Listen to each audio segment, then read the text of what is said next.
Hi, maganda pong araw sa inyo. Ngayon ay January 1, ano? So, it's New Year's Day. Ayan. So, magawa po tayo ng mga videos for uploading.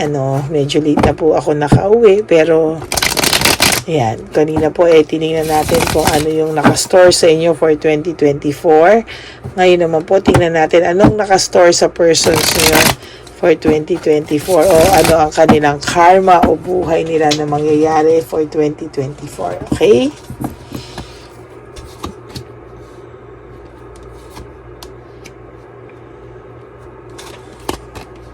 So, yun.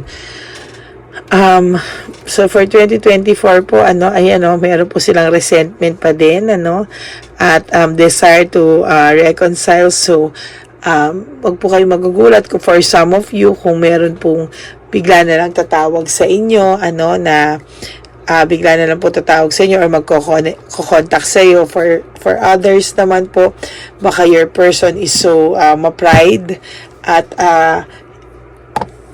wala po siyang gagawin pero makakabalita po kayo sa ibang tao, na ng balita tungkol sa taong ito. Maila pa rin po sa kanya ang swerte for 2024, Pero itong taong po ay hindi po naniniwala sa karma. Okay? Hindi po siya naniniwala, masyado po itong mayabang at masyado po itong ma-pride na hindi po siya naniniwala na kakarmahin siya. Feeling niya po hindi siya tinatabla ng karma. Pero sa totoo lang po, lahat na nangyayari sa kanya ganon. Mababalitaan niyo po iyan. Na nangyayari sa kanya. May magbabalita po talaga sa inyo na for 2024 po ay may magbabalita po sa inyo na yung buhay niya po ay ganon. Parang medyo mamalasin pero hindi po yun. Hindi niya po take yun as karma, Medyo mayabang po itong person nyo. So sila po nung kaka-competition nyo ay may mababalitaan din po kayo sa kanila, So ang karma po nitong babaeng to na umagaw sa sa person nyo or karelasyon niya is naiisip po niya na may doubt siya lagi kasi naiisip niya na mahal pa kayo na ex nyo or may isip po niya na hindi kayo kayang bitawan dahil naiisip po kayo nitong ex nyo. So, lagi po silang may emotional baggage, Ayan. Lagi po silang may unresolved issues, So, for 2024, kahit magpicturean to ng napakasaya, there's always unresolved issues between them and emotional baggage, Lalo na po sa person nyo, ang niya po, there's always guilt, Kahit na sa inyo niya sinisisi, kahit na ikaw yung sinisisi niya, there's always guilt, At huwag kayo mag-alala kung ano yung naramdaman niya sa inyong bored na boring na kayo, ganyan, may boredom na siya. Huwag po kayo mag-alala kasi mararamdaman niya rin po ito dun sa bago niyang person, and sooner or later, magkakaroon din po ito ng mga on the sides, Kasi hindi din po ito sanay hindi siya pogi sa paningin ng ibang tao, Or kailangan niya na po ng mag-feed sa ego niya, diba? Egoistic tong taong to. So, ayan, magkakaroon siya ng multiple partners. So, meron pa siyang partner 1, 2, 3, 4 na hindi alam ni 1, ni 2, at ni 3, at ni 4 na sila ay sabay-sabay. Na-miss na po niya yung chance niya sa iyo. It's about time to let go of this person,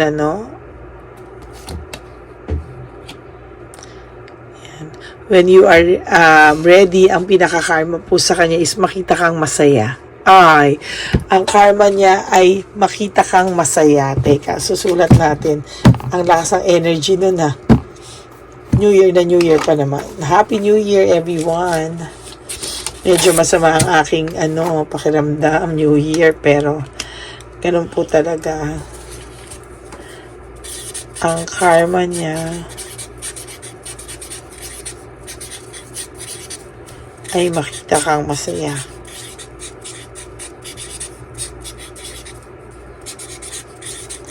at wala nang pakialam. Oh. Yan yung nafe-feel ko sa energy.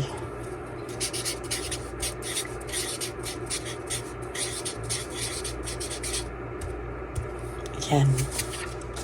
So yan, ang karma niya ay makita kang masaya at wala nang pakialam. No? Pag ikaw dumating, tandaan mo to kapatid ha. Pag dumating sa'yo yung point na talagang wala ka ng pakialam, ayaw mo na, masaya ka na, nagpaganda ka, etc., etc., etc. Ito yung time na masasabi natin karma na niya talaga. Yung tipong hindi na umi-epekto yung pagmamanipulate niya sa'yo. Kahit anong sisi, kahit anong sabihin niya, hindi na sa'yo umi-epekto, no? And tuloy-tuloy ka na sa pag-move on. Yung hindi ka na niya mauto, hindi ka na niya mabola, aray, yun yung pinaka-karma sa kanya kasi nawala yung taong totoong nagmamahal sa kanya kasi grabe ka magmahal eh. Wala kang tinira sa sarili mo. Kaya yung ngayon, yung sa babae niya, false success oh. Living beyond their means, meaning hindi totoo yung buhay nila ngayon. Kahit ano pang sayang makita mo, picture na pisayang masaya. No, pictures can be deceiving. Ayan no, ayan na makakapagpabagsak sa kanya yung mga dati niyang minahal na ginago niya, na makikita na mas better yung buhay na pinasok kesa yung buhay na kasama sila. Secretly, hino-hope niya talaga na hindi ka maging successful, hindi ka mag-end ng face sa kanya, pero wag kang mag-alala. Wag mong isipin ano yung iisipin niya. Just focus on your life, no? Ikaw yung mag-lead, no, sa bago mong buhay, sa bago mong way, no? Ay, wala yung bracelet kong pang energy ha, saglit. So this person will remain to be greedy and possessive and self-centered and selfish for 2024, no? Kahit sino pa po maging partner nito, I assure you kung anong ginawa niya sa'yo, ganun pa rin naman siya. Consistent siya sa ibang tao. Huwag ka mag-alala. And ito yung makakapagpa-stress and burn out sa kanya, no? Sudden shock, no? Pag nakita nito na unti-unti nag-move on ka, hindi mo na siya pinapansin, dinak mo siya kasi binaka rin niya, tapos wala na siyang mabalitaan sa'yo, then this will be a sudden shock for this person, ano? And also, he will have financial loss for 2024. Ayan, a sudden shock and financial loss for 2024. Now, ikaw naman ang unti-unti makakaipon para sa sarili mo. Ma-i-spoil mo sarili mo. O, ikaw naman, di ba, pictures can be deceiving. So, sige, kahit na, alam mo yun, nasasaktan ka pa rin kasi totoong tao ka nagmahal ka di ba? Kahit nasasaktan ka, sige, pakita mo rin sa Facebook mong masaya ka kasi kahit nakablock ka sa taong to o blinak ka sa taong to, alam mo ba, ini-stalk ka pa rin ng taong to. Believe me. Believe me. You will have a new meaning in your life for 2024. Iwasan mo na daw ang lahat ng negativity for 2024 dahil itong taong to, kung gusto niya maging negative sa buhay niya, siya na lang, okay? Siya na lang, huwag ka nang sumali. Still, no, the person na kasama ng tao niyo ngayon will still be insecure sa'yo and selosa sa'yo. Mag-aawayan nila, oh. Anger and arguments, ayan. Again, this is a general reading, no? So, mga gusto po magpo-private reading, yun nga lang po, hindi ko naman po maiimbento, no? Kung ano yung lalabas, no? So, yung binabayaran nyo po sa channel ko is the honesty of your cards. Okay. Now, kung hindi po yun yung gusto nyong marinig, gusto nyo pa rin magbalikan kayo, pero sabi ng cards nyo, hindi na kayo magbabalikan, I really have to be honest with you. Hindi po yung gusto nyo, o yung ine-expect nyo, o o yung gusto nyo nga marinig, ang sasabihin ko sa inyo, di baling ma-disappoint ko kayo, but my honesty will always be the number one priority. Wala po akong pakialam kung yung ine-expect nyo o gusto nyo marinig o pinagdadasal nyo, hindi yun yung maririnig nyo, because I really have to be honest with you. Kung yun lang po yung sinabi ng cards na divine message sa inyo, hindi ko po pwedeng dagdagan, bawasan, or kahit ano pa. Okay?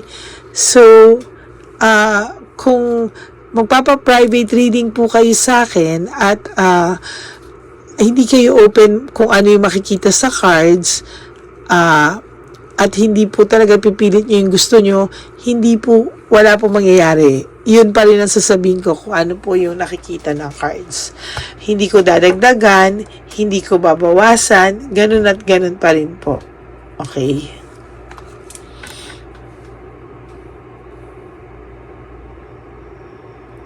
So, itong lalaking to ay merong narcissist, no? May mental disease siya, no? Kasi lumabas talaga dito na may something about him, no? Na hindi mo maintindihan bakit all your relationship, parang ikaw na lang yung laging nanunuyo, may kasalanan, nag-e-effort, ayan. Huwag ka na raw po mag-overthink, huwag ka na raw ng fear of change, huwag ka na raw ma-burnout and stress, kasi itong lalaking to ay dadating sa kanya yung para sa kanya. He will serve what he deserve. Yan. Diba? Yun ang karma niya. He will feel empty. Kahit ilang pa babae nito, he will always feel empty. Yan ang karma sa kanya for 2024. Naging ka na, yung nakaka-adjust ka na sa buhay. Siya pa lang yung palagapak. Tapos, he will always feel empty. Kahit ilang pa babae niya, sasabihin ko sa inyo, he will always feel empty and unloved. Lagi siyang maboboring, lagi siyang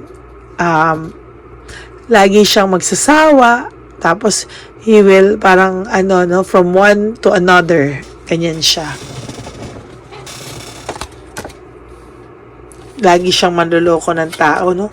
Laging may deception and manipulation because hindi na siya sanay sa iisa at honest relationship. He will always be confused. Ay, nako. Lahat ay papasukin niya ng hindi pinag-iisipan o quick decision.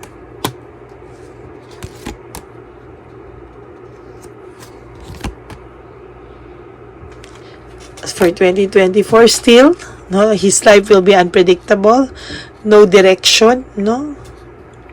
Kasi yung direction niya nawala ikaw yun. So, yun yung pinaka-karma niya nawala ka sa kanya. Sa totoo lang, no? To be honest with you, this person napaka-mahirap mahalin ng taong to.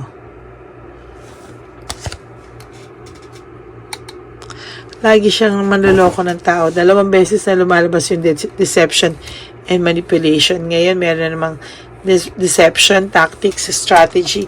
Lahat, expert na to sa ganito. Yan, no? Ay, ano bang buhay to? Buti na lang nawala ka na dito, no? So, you have to, meron na yung sudden awakening, no? Yung taong nasaktan to, which is you. And you are now choosing your happiness. Alam mo, kapatid, this is a roller coaster ride. Okay. So, ngayon masaya ka na. Bukas, hindi na naman. Bukas, naka-adjust na ako. Naka-move on ako. Then, you will feel lonely again. Iiyak, gusto mo umiyak, ang bigat ng dibdib mo. Yes, it's okay. It's okay to cry. It's okay. Huwag mo bigyan yung sarili mo proseso yan ng paghihiwalay. Kailangan mo daanan lahat yan. Tigilan mo raw yung sobrang pagiging generous for 2024. Choose yourself for 2024, mga kapatid. Ayan, failure pa rin siya.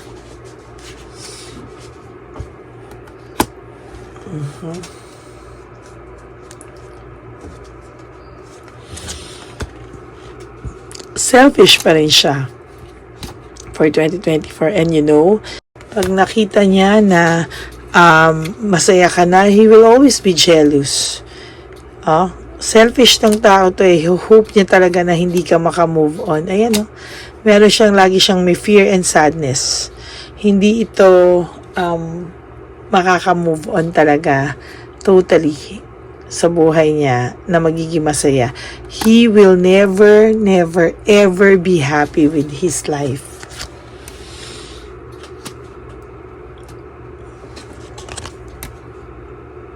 Lack of initiative, okay? So, sa buhay niya, wala pa rin tong motivation tong taong to. Ano ba Ayan, so, marami po siyang magiging babae, no? Hindi lang yan. Tapos, gusto niya kapag hindi lahat to naging okay, babalik siya sa'yo. Diba? No way. May nag-aantay po sa'yo na happy surprise. Itong tao mo rin, may pagkatama din po Nakaasa rin to minsan sa'yo. So, yung pinaka-karma niya talaga na nakikita ko talaga dito is yung nawala ka sa buhay niya. Yun po talaga ang pinaka masakit, no? Yun talaga yung pinaka masakit. Masasabi ko talaga na ang karma niya talaga yung makita ka masaya at wala nang pakialam. Tapos kahit pa paano, akala niya yung naka-move on ka na totally. Yun, ang naku, aray ko, Diyos ko, aray na aray. No?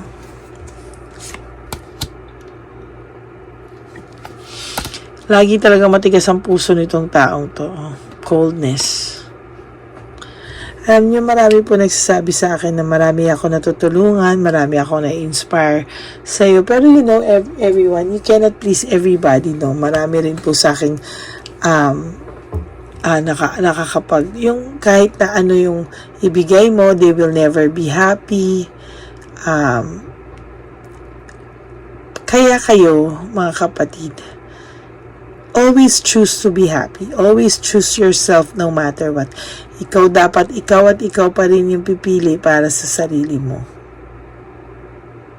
Kasi kung hindi mo pipili ng sarili mo, paano pa? Sino pa yung pipili para sa inyo? Diba? You will be successful and satisfied for 2024. But, may hugot pa rin. You will still miss this person. I tell you, you will still miss this person because you know what? Addiction kasi mangyayari, parang na-addict ka sa ganitong sitwasyon.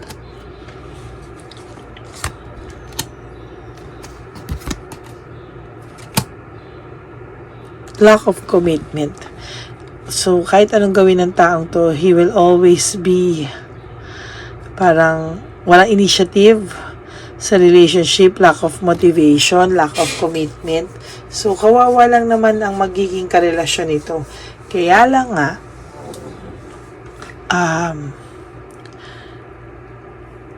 hindi yun mahahalata sa umpisa, mga kapatid Siyempre, yung umpisa, nasa honeymoon stage pa sila, parang masaya pa sila, hindi pa sila magkakilala ng totoo. But don't you worry, darating ang panahon talaga na makikilala nila isa't isa. At itong lalaking to, ito pa namang, madaling magsawa to, hindi mo lang alam. Madaling magsawa itong taong to. Kaya, yun yung masakit. Kasi pag nagsawa siya, magkakaroon siya ng, yung mga fling-fling na makakasakit dun sa taong karelasyon niya na nangyari din sa'yo. Babalik, you will be rewarded, no? After all the pains, magporsige ka lang, pilitin mo lang mawala to sa buhay mo. Kasi, yung iba, tinotolerate nila by, accepting na lang kasi, masakit mas gusto ko nandyan siya sa buhay kasi hindi ko kaya yung sakit. No! Don't tolerate, no? Para lang pumasok sa'yo yung mga blessings na dapat, yung para sa'yo dumating, kasi kung hindi darating yung para sa'yo kung hindi ka pa ready mag-let go sa isa. So, ngayon, wala namang right person na, right choice na gagawin to ex mo. No? He's very confused.